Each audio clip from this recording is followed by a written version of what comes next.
When you picture Japan, what comes to mind? Neon-lit Tokyo streets, serene temples, or bullet trains racing through the countryside. But beyond these icons lies another Japan, an archipelago of nearly 7,000 islands, many shrouded in secrecy. Some islands are sacred, others are sanctuaries, and many are simply forbidden, guarded by law, nature, and history. Today, we journey to the edge of the unknown, exploring the secrets of Japan's hidden islands.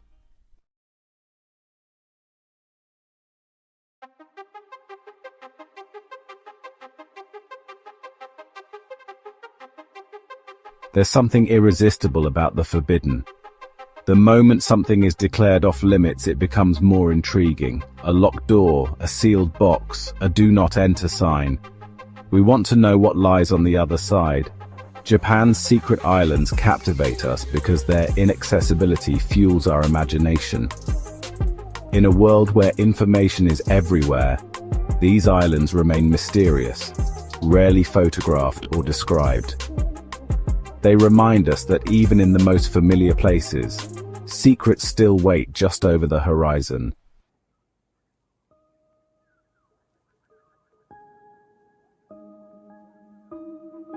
Japan's forbidden islands are more than remote land and sea. They're powerful symbols of the nation's identity and heritage. These places embody the sacredness of nature, the weight of history, and a deep respect for tradition. In art and folklore, these islands appear as mystical realms, homes to spirits, dragons, and immortals. Their restricted access reflects a unique philosophy. Some places are so precious, the best way to protect them is to leave them undisturbed. By forbidding entry, Japan preserves not just land, but a living time capsule, heritage protected by sea and tradition.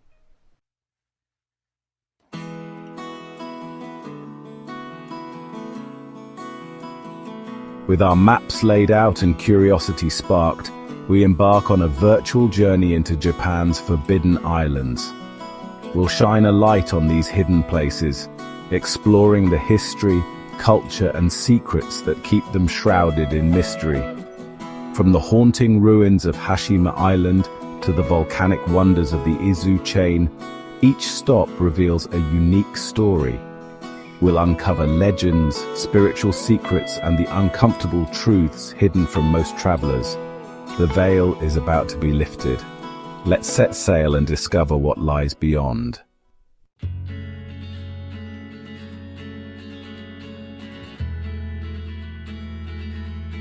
In Japan, some islands are forbidden not by law but by ancient faith. Shinto teaches that kami, divine spirits, reside in nature.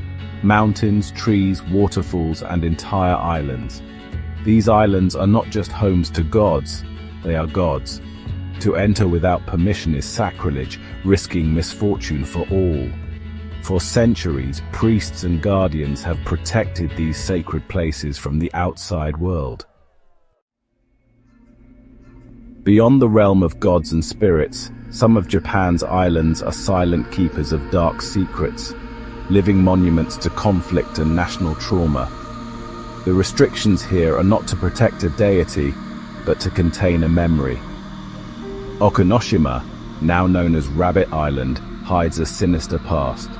During World War II, it was home to a secret chemical weapons factory, erased from maps, where poison gas was produced and tested on rabbits.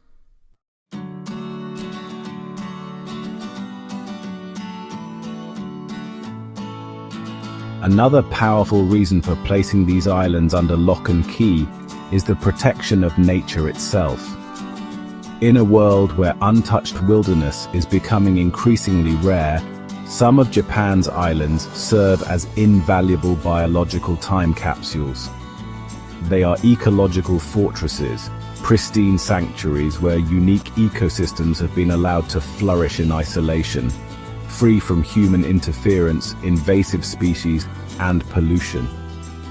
These are not just pretty nature reserves. They are living laboratories of evolution, home to rare and endemic species of plants and animals that are found nowhere else on Earth. The decision to forbid entry is a calculated one, based on the scientific understanding that human presence is often the greatest threat to biodiversity. Take, for instance, the southern parts of the Nansei Island chain, including Iriomote and parts of the Ogasawara Islands. These places have been dubbed the Galapagos of the Orient for a reason. Their long history of isolation from the mainland has allowed life to evolve on a unique trajectory. They are home to creatures like the Iriomote cat, a critically endangered wild cat with a population of only around 100 individuals, and countless species of insects, birds, and plants that are exquisitely adapted to their island environment. The introduction of a non-native fungus on a single visitor's boot, or a rat stowing away on a boat, could trigger an ecological catastrophe, wiping out species that have survived for millennia.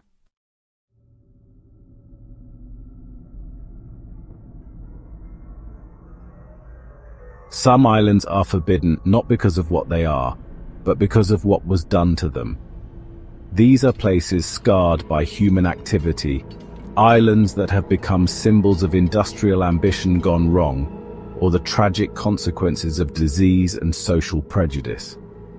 Their shores are closed to the public because they carry the legacy of contamination, either physical or social.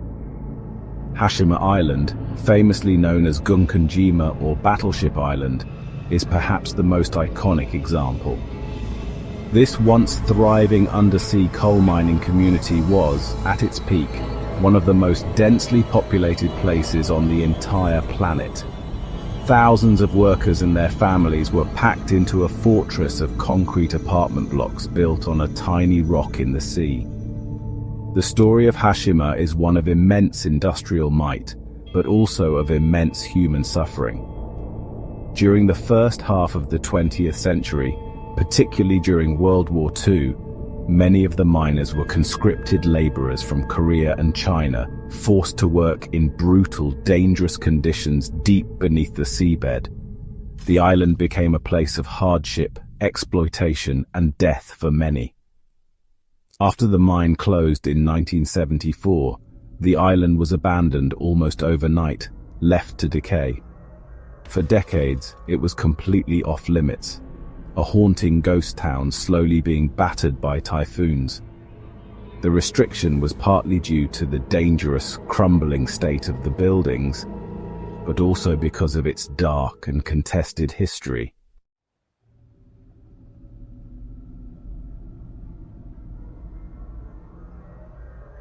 Japan's very existence is defined by immense geological forces. The archipelago sits directly on the Pacific Ring of Fire, a hotbed of seismic and volcanic activity. This constant underlying threat of eruption is another fundamental reason why certain islands are strictly off-limits. These are not places veiled by myth or history, but by the very real and present danger posed by Mother Nature in her most violent form.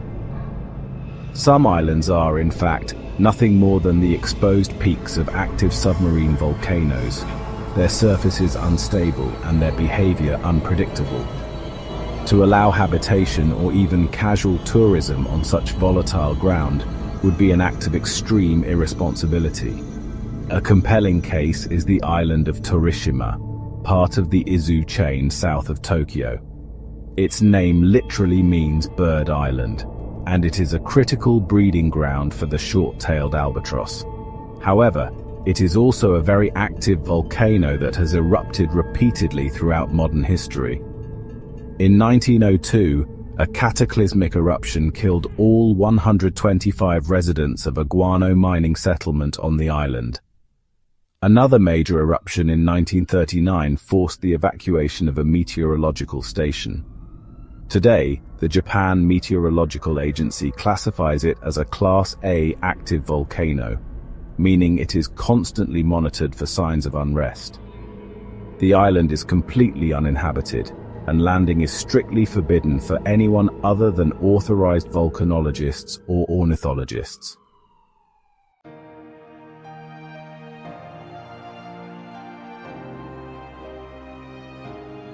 While the reasons we've explored, sacred beliefs, historical scars, ecological fragility, and natural dangers, form the foundation for secrecy, they are all underpinned by a complex web of modern laws and regulations. In contemporary Japan, an island is not forbidden simply because of tradition or fear. It is forbidden because a specific law says so. These legal frameworks provide the official authority for restricting access and enforcing penalties for those who would dare to trespass. This legal layer translates ancient taboos and practical concerns into enforceable government policy, creating a formidable barrier that is respected by citizens and visitors alike. For ecologically sensitive areas, the primary legal tools are the National Parks Law and the law for the conservation of endangered species of wild fauna and flora. These acts give the Ministry of the Environment the power to designate certain areas as wilderness areas or special protection zones. Within these zones, activities are severely restricted. You cannot build structures, clear forests, or even collect a single plant without explicit permission. On some of the most critical islands, like parts of the Ogasawara chain, these laws are applied to their fullest extent, effectively sealing the entire landmass off from any public access to preserve its pristine state for future generations.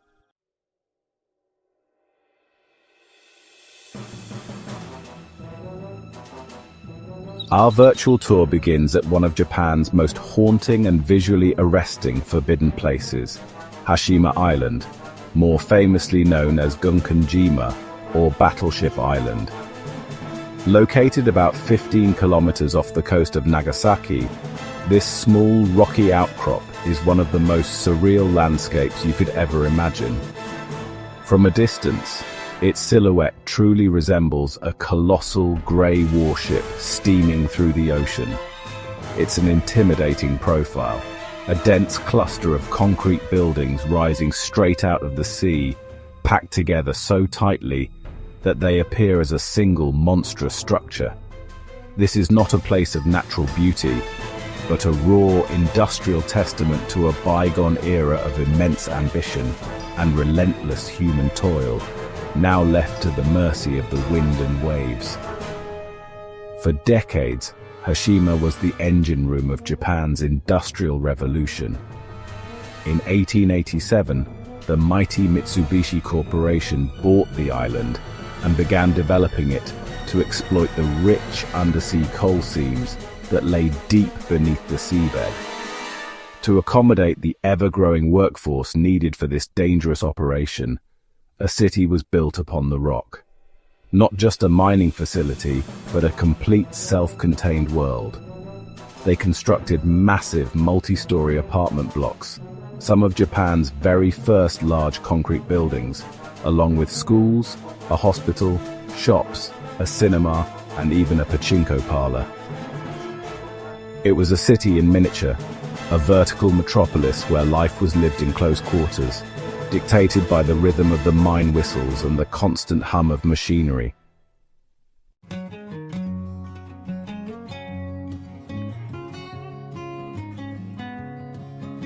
Stepping into Gunkanjima is like entering a post-apocalyptic film set. In abandoned apartments, remnants of past lives, child's shoes, a smashed TV, a calendar from 1974 tell silent stories. The school's empty desks and dusty blackboard echo with memories. Here, silence speaks volumes about a vanished community, perfectly preserved in decay.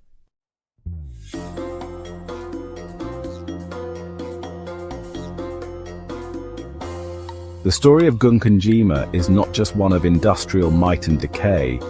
It is also a story steeped in controversy and human suffering. A legacy that makes its status as a UNESCO World Heritage Site deeply contested. While post-war Japanese residents often remember a strong sense of community, the island's earlier history is far darker. During the 1930s and through the end of World War II, a significant portion of the workforce consisted of conscripted laborers from Korea and China. These men were forced to work in the mine under the most brutal and inhumane conditions imaginable, enduring back-breaking labor in extreme heat, with little food and no hope of escape. These forced laborers were subjected to horrific treatment. Accounts from the few who survived tell of constant beatings, malnutrition, and a complete disregard for their safety. The undersea mine was a death trap, prone to gas explosions and tunnel collapses. Hundreds, perhaps thousands of these men died on Hashima, their deaths barely recorded, their bodies unceremoniously disposed of. For them, Gunkanjima was not a symbol of Japan's modernization. It was a hell on earth, a prison island from which there was no escape. This history of forced labor is a deep and painful wound that has never fully healed, casting a long, dark shadow over the island's concrete ruins.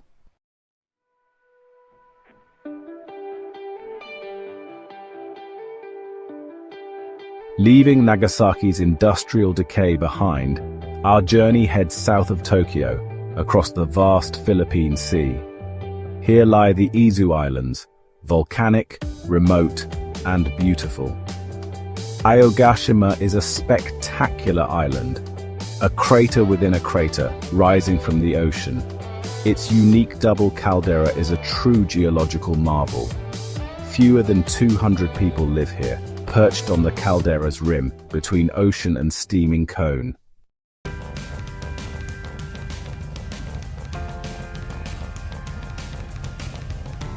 While Aogashima itself is not strictly forbidden to visitors who can manage the difficult journey, its very nature creates zones of inaccessibility and highlights the precariousness of life on Japan's volcanic frontier. The island's small population lives with the constant knowledge that they are residents of a Class C active volcano. Evacuation drills are a regular part of life, and the single helipad is their only reliable lifeline to the outside world should the volcano show signs of reawakening.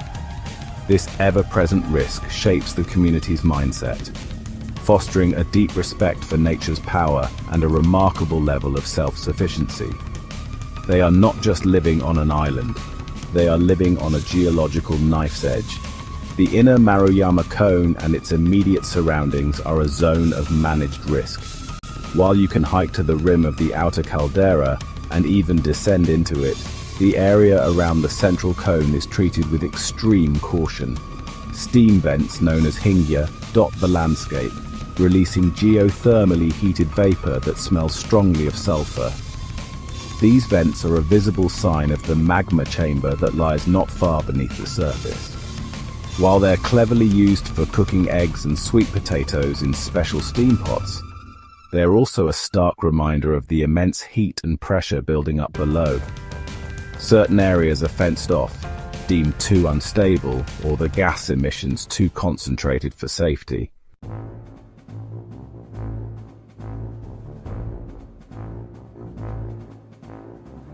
Just a few hundred kilometers south of the lush, inhabited crater of Aogashima lies its polar opposite, a place of pure, hostile geology that is utterly forbidden to all. This is Sofugan, known in English as Lot's Wife, a solitary, needle-like spire of dark basalt rock that juts an astonishing 99 meters straight out of the churning waters of the Philippine Sea. It is the absolute definition of an inaccessible place. There is no beach, no harbor, and no flat surface to land on. Its sheer, vertical cliffs are constantly battered by powerful ocean swells, making any attempt to approach it by boat exceptionally dangerous. It is not just an island, it is a geological exclamation point in the middle of a vast empty ocean. Sofugan is the remnant of a much larger stratovolcano, the tip of a massive mountain whose bulk is hidden beneath the waves. All that remains visible is the hardened volcanic plug, the solidified magma from the volcano's central conduit, which has resisted erosion better than the surrounding cone. This gives it its dramatic, pillar-like appearance. For mariners, It has served as a crucial, if terrifying, navigational landmark for centuries. It is a place of myth and legend, a stark and lonely sentinel that has inspired awe and fear in all who have seen it. Its isolation is absolute, a place devoid of any vegetation or terrestrial life, a sterile monument of pure rock.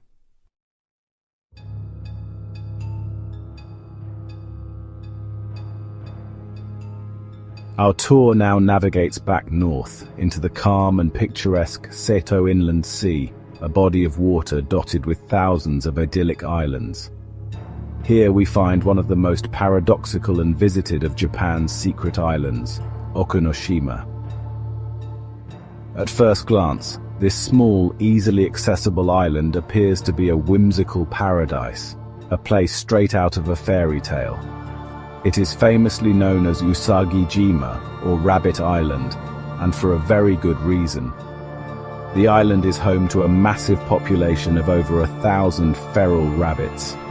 These creatures are completely unafraid of humans, and will eagerly swarm visitors, hopping onto their laps and nibbling food directly from their hands. It is a charming and highly photogenic spectacle. This fluffy, adorable facade has turned Okinoshima into a popular tourist destination, attracting visitors from all over the world who come to experience this unique and heartwarming interaction with nature. The island has amenities to match, including a hotel, a visitor center, and a campground. You can rent bicycles and cycle around the island's coastal road, enjoying the beautiful sea views while friendly rabbits hop along beside you. On the surface, it seems like the antithesis of a forbidden island. It feels open, welcoming and safe, a perfect family-friendly day trip. But this cheerful veneer conceals a history so dark that it was once literally wiped off the map.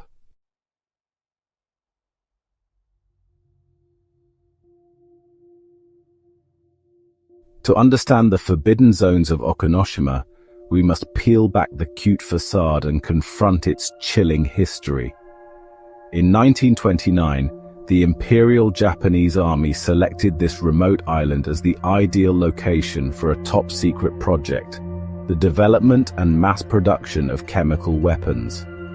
Its isolation made it perfect for concealing these activities, which were in direct violation of the Geneva Protocol that Japan had signed. The island was so secret that it was removed from all unclassified maps, effectively making it non-existent to the outside world. Local residents were sworn to secrecy, and the factory workers, many of whom were recruited from poor rural areas, often had no idea what they were truly manufacturing. For 16 years, the factories on Okinoshima churned out tons of horrific chemical agents, primarily mustard gas and lewisite, which cause horrific burns, blindness, and respiratory failure. These weapons were shipped to mainland China and used with devastating effect against both soldiers and civilians during the Second Sino-Japanese War. The working conditions in the factory were appalling, with inadequate safety equipment leading to chronic illness and death for many of the Japanese workers themselves. They were the first victims of the poisons they were creating, their suffering a closely guarded secret of the war effort. The entire island was a massive state-sanctioned chemical weapons facility, a place of immense suffering hidden in plain sight.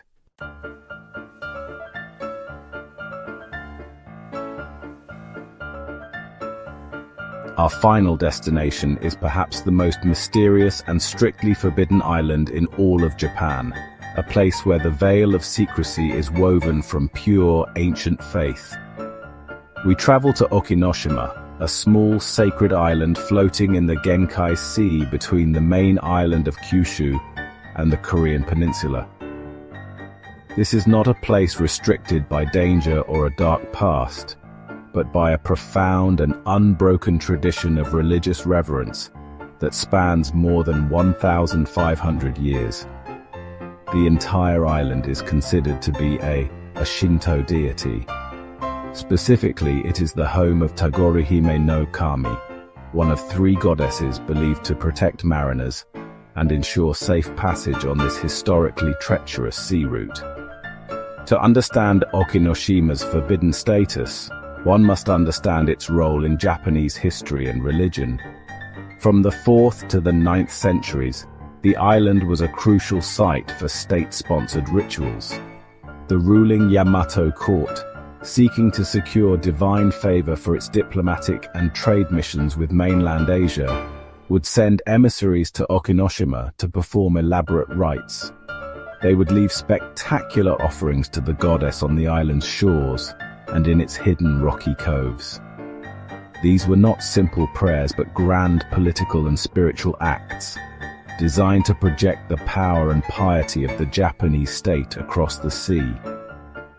The island became a nexus of faith and international politics.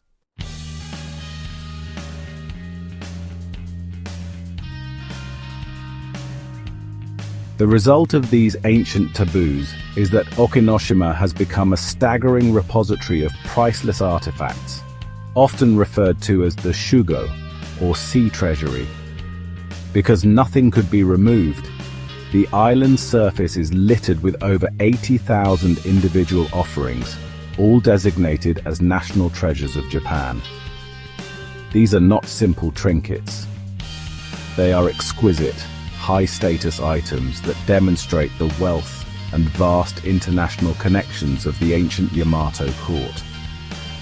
The collection includes thousands of bronze mirrors from China, delicate glass cups and bowls from Persia, golden rings from the Korean peninsula, and finely crafted Japanese swords and pottery. It is an unparalleled treasure trove of ancient Asian craftsmanship. These precious objects were not buried or hidden in a vault. They were simply left out in the open, placed on rock altars or within crevices, exposed to the elements as direct offerings to the goddess. The fact that they have remained undisturbed for over 1,000 years is a testament to the profound power of the religious taboos protecting the island. There were no guards, no fences, no locks. The only thing that kept these treasures safe was faith and fear of divine retribution. This makes Okinoshima unique in the world of archaeology. It is not a tomb or a ruin that has been excavated, but a living ritual site where the artifacts have been preserved in their original context by belief alone.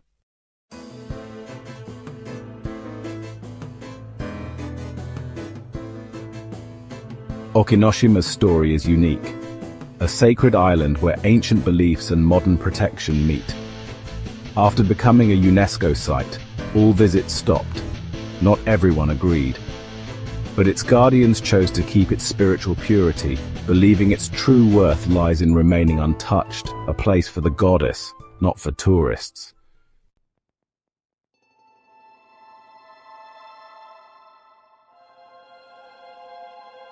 Japan's forbidden archipelago hides islands shaped by war, nature, and myth. Among them, Okinoshima stands apart, sacred, pristine, and profoundly restricted. Its veil was woven over 1,500 years ago from faith and legend. Here, the island itself is sacred, demanding reverence beyond ordinary understanding.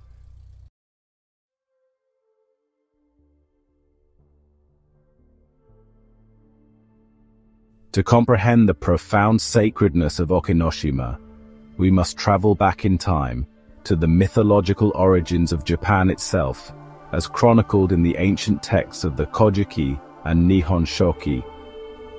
According to these foundational myths, the sun goddess Amaterasu, the most important deity in the Shinto pantheon, created 3 daughters from a ritual.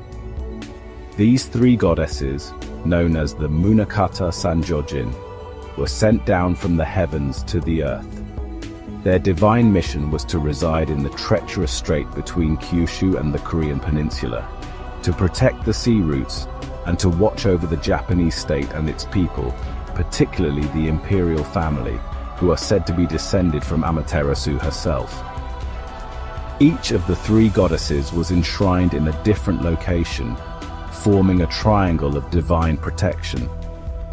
The eldest, Tagitsuhime no Kami, took up residence at the main Munakata Taisha shrine on the Kyushu mainland. The youngest, Ichikishima Hime no Kami, was enshrined on the nearby island of Oshima. But the middle sister, Tagore Hime no Kami, was sent to the most remote and dangerous point, the isolated island of Okinoshima, which sits in the middle of the open sea. The island itself became her physical manifestation, her Shintai or god body. From this point forward, Okinoshima was no longer just a piece of land. It became a living deity, a divine sentinel watching over a critical maritime gateway to the Asian continent.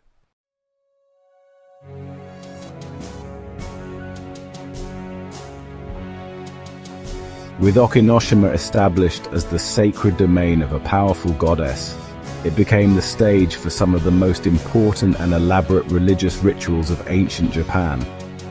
For centuries, when imperial envoys or trade missions prepared to make the dangerous crossing to the continent, they would first stop at the island to conduct rites and pray for a safe voyage. On their return journey, they would stop again to give thanks. These were not quiet, personal prayers. They were grand, state-sponsored events, meticulously planned and executed to demonstrate the piety and power of the Yamato court. The island became an open-air temple, its rocky shores and hidden coves serving as natural altars. Archaeological investigations have revealed several distinct ritual sites scattered across the island, each corresponding to a different period in its history. The earliest rites, from the 4th century, seem to have been performed on top of gigantic boulders, where offerings were placed in crevices in the rock. As the rituals evolved, they became more complex.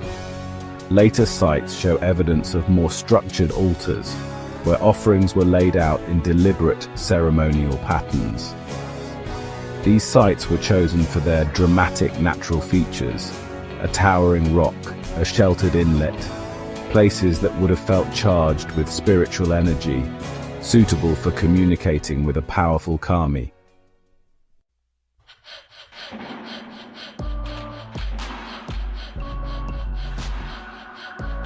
The sacredness of Okinoshima is enforced not by walls or fences, but by a set of powerful ancient taboos, or that have governed all interaction with the island for centuries. These rules are not written in any modern law book, but are passed down through oral tradition among the priests of Munakata Taisha. They are absolute and non-negotiable, forming an invisible but impenetrable barrier around the island.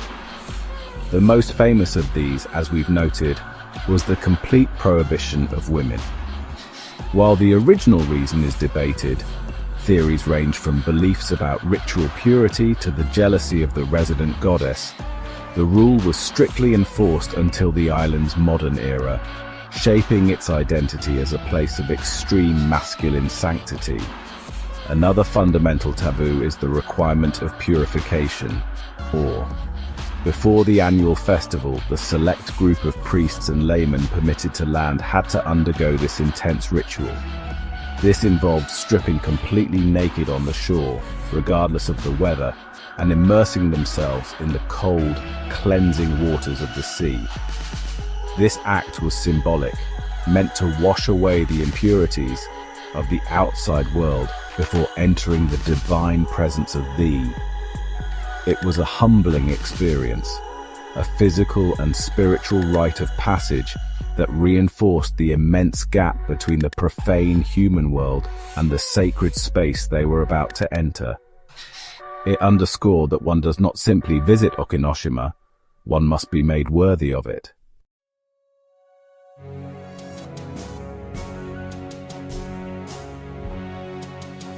The strict enforcement of the do not remove taboo over countless centuries has had an astonishing result.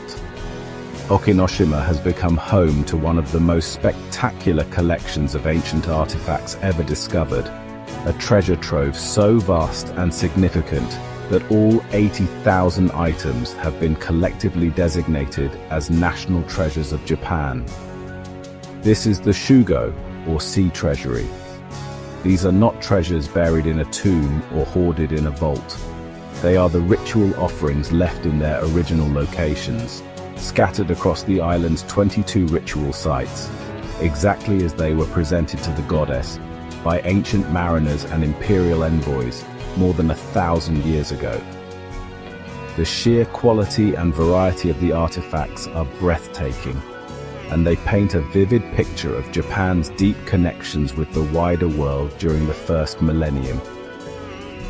Among the treasures are thousands of exquisitely crafted bronze mirrors from Wei and Tang Dynasty China, symbols of spiritual power and high status. There are delicate glass cups and bowls, their origins traced all the way to Sasanian Persia, evidence of the far-reaching trade routes of the Silk Road. One of the most famous discoveries is a collection of solid gold rings, identical to those found in royal tombs on the Korean peninsula, suggesting deep diplomatic ties and gift exchanges between the ruling elites of the two nations.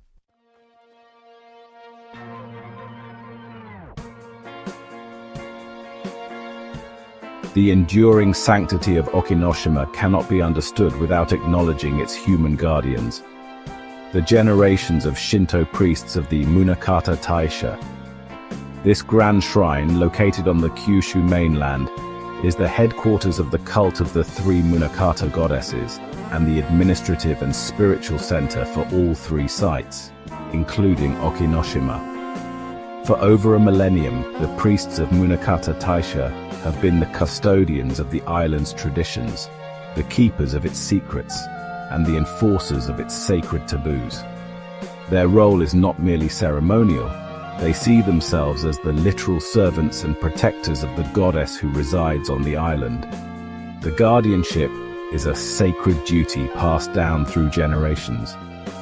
The priests are responsible for performing the necessary rituals, both at the main shrine and, until recently, during the one annual festival where a landing on Okinoshima was permitted. This festival, held in late May, was the only time the island's silence was broken. A small, select group of men would make the journey, perform the purification rites, and proceed to a small shrine on the island, the Okitsumiya, to make offerings and prayers. This annual pilgrimage was a vital act of renewal, reaffirming the bond between the human world and the divine realm of the goddess, ensuring her continued protection for another year.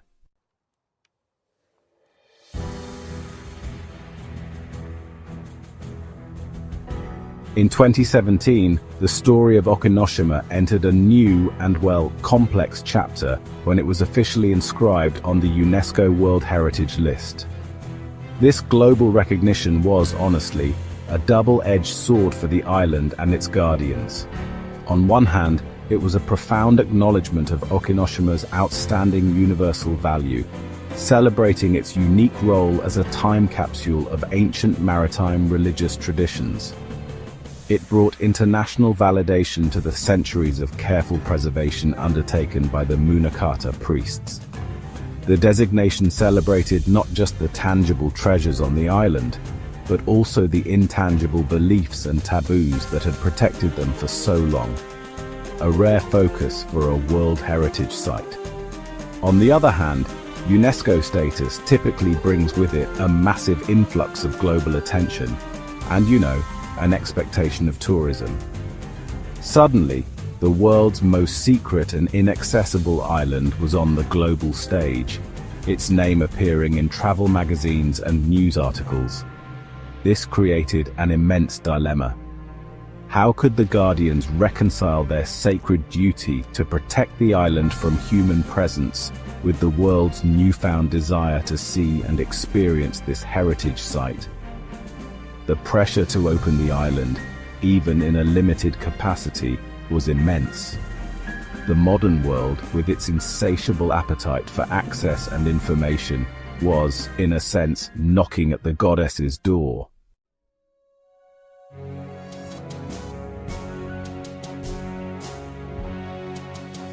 The ultimate legacy of Okinoshima is a profound paradox. Its immense importance to the world is derived entirely from its complete separation from it. Its value really lies in its invisibility. In an age of satellite imagery, drone footage, and constant connectivity, Okinoshima remains a deliberate blank spot on the map of human experience. It stands as a powerful counter-narrative to the modern belief that everything must be seen, catalogued, and made accessible to be valued. The island teaches a different lesson, that the highest form of respect can be reverence from a distance, and that some mysteries are more powerful when they are left unsolved. The decision to seal the island off permanently ensures that its story will always be told, never shown. We can see its treasures in a museum on the mainland, the Shinto, but we can never see them in their original context. We can read the archaeological reports, but we can never walk the sacred paths. This forced separation, honestly, creates a space for the imagination. Okinoshima will forever remain a place of legend, a Kami's Isle that we can approach through stories and faith, but never with our own 2 feet. This inaccessibility is not a failure of preservation. It is the very method of its success, preserving not just artifacts, but the sacred aura that gives them meaning.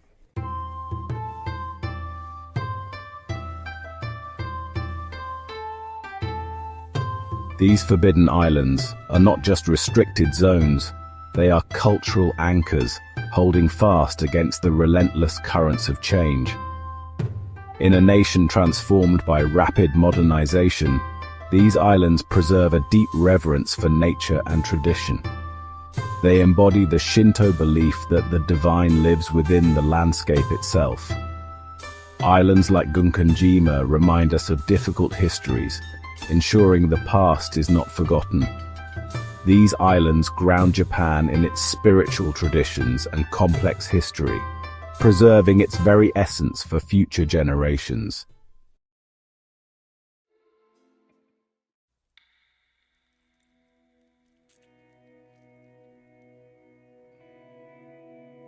A different shade of green, the Japanese philosophy of preservation. Japan's forbidden islands reveal a unique philosophy of preservation, one rooted in the Shinto concept of purity. Unlike Western conservation, which often encourages public access, Japan sometimes chooses complete separation. For its most sacred and fragile sites, the only way to guarantee perfect preservation is to leave them entirely alone. These places become sanctuaries, untouched, protected from human presence, preserving both nature and history in their purest form. It's a different shade of green, one that values the untouched over the experienced.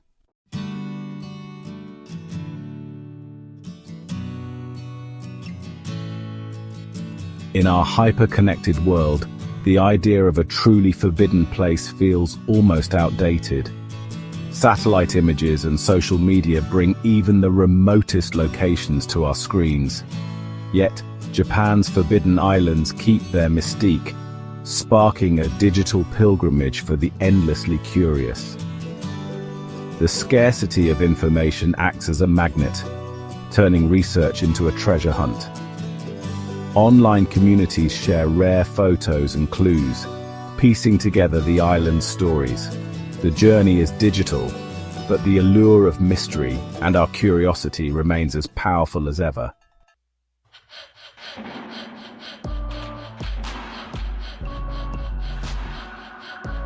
Japan's forbidden islands are not just relics. They're battlegrounds for identity, memory, and meaning. Gunkanjima, for example, is both a symbol of industrial pride and a painful reminder of forced labor, its story still fiercely debated. Okinoshima's strict traditions spark controversy over gender and access, forcing Japan to confront the clash between ancient faith and modern values. These islands aren't static, they're living debates, challenging Japan to reconcile its past with its present. They force us to ask, should we prioritize preservation or progress, sacredness or inclusivity? The island's unresolved narratives mirror Japan's ongoing struggle with its own history and its neighbors. Each generation reinterprets their meaning, keeping the conversation alive. Ultimately, these islands remind us that the most powerful places are those that leave us with questions, not answers. They are not just sites on a map, but mirrors reflecting the complexities of a nation. Their stories remain unfinished, inviting us to keep asking, keep wondering.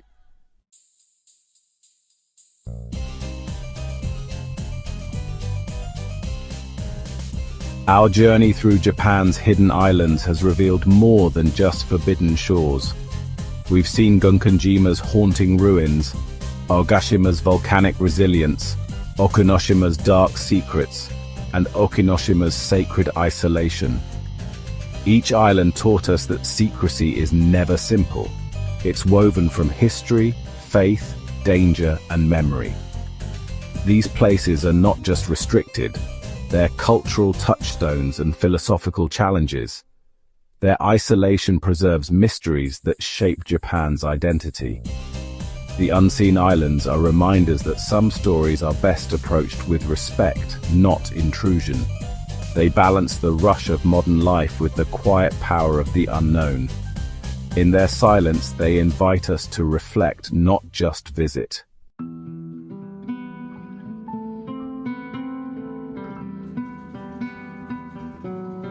The very act of forbidding access gives these islands their mystique. In a world obsessed with exposure, their secrecy makes them more powerful, turning them into symbols of wonder. We're drawn to what we can't have. The forbidden becomes irresistible. By keeping us out, guardians invite us to imagine, to question, to respect. The mystery itself is the destination, not the island. This restraint is a form of stewardship, valuing preservation over profit. The veil isn't about hiding shame, but about protecting what's precious. These islands challenge the idea that everything must be seen or consumed. Their power lies in what's left untouched, in secrets kept by wind and sea. The veil is not a barrier, it's the very essence of their allure.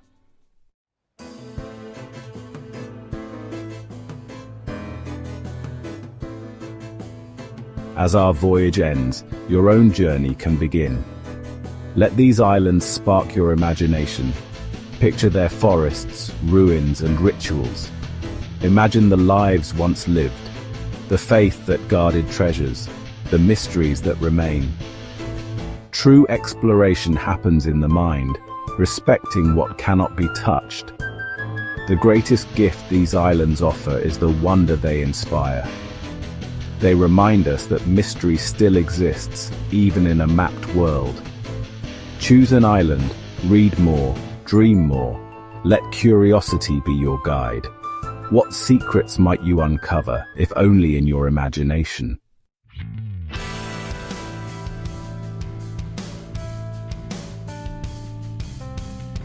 The story of Japan's forbidden islands is unfinished, shaped by shifting faith, history, and nature. As technology evolves, new ways to explore may emerge, but so will new debates about access and preservation. These islands are models for extreme conservation, showing the value of leaving places untouched. In a world facing environmental crisis, their philosophy may become a blueprint for the future. They remind us that some mysteries should remain, teaching restraint and respect. The islands will always float at the edge of our understanding, holding stories yet untold. Our exploration ends, but the mystery endures. The invitation to wonder remains open.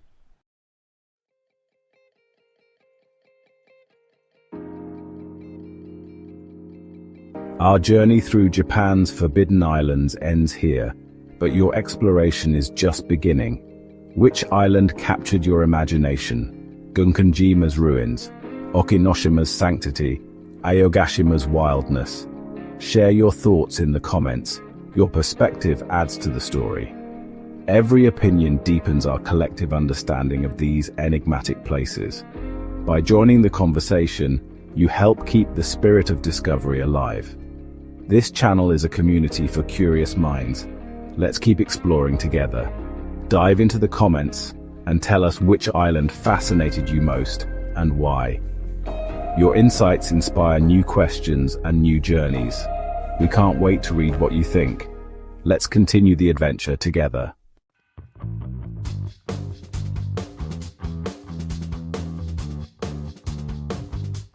If this journey into the secret heart of Japan has sparked your sense of wonder, you're in the right place. Our mission is to venture beyond the usual trails, uncovering hidden places and forgotten stories. Join our community. Subscribe and ring the bell to never miss an adventure. Your likes and comments help us grow and reach more explorers like you. Subscribe, like, and join us as we map the world's most fascinating hidden places.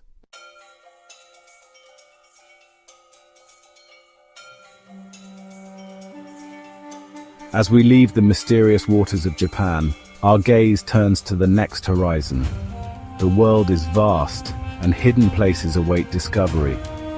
Behind every no-entry sign, there's a story worth telling. We've explored forbidden isles, secret cities, and haunted lands. If you enjoyed this journey, our playlist of hidden places and forbidden zones awaits. Thank you for joining us. Stay curious, keep exploring, and we'll see you on the next expedition.